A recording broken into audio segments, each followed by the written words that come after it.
ឱកាសការងារ1000កន្លែងនៅក្នុងក្រុមហ៊ុនជប៉ុន Minebea Cambodia កំពុងត្រូវការជ្រើសរើសកម្មករជាច្រើនរយនាក់អត្ថប្រយោជន៍ដែលទទួលបានប្រាក់ខែគោល$208ប្រាក់ធ្វើការទៀងទាត់$12ប្រាក់ឧបត្ថម្ភថ្លៃធ្វើដំណើរ$7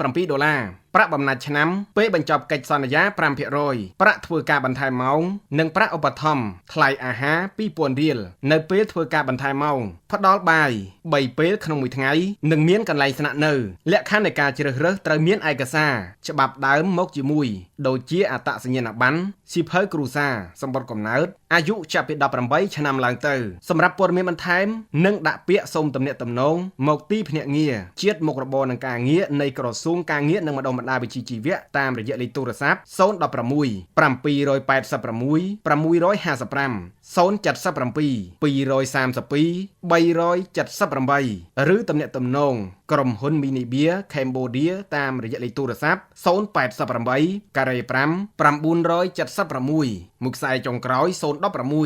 207 326សាកសួរបានក្នុងម៉ោងធ្វើការសូមคลิกសេចបន្តដើម្បីបងប្អូនដែលកំពុងស្វែងរកការងារធ្វើបានទទួលដំណឹងនេះផង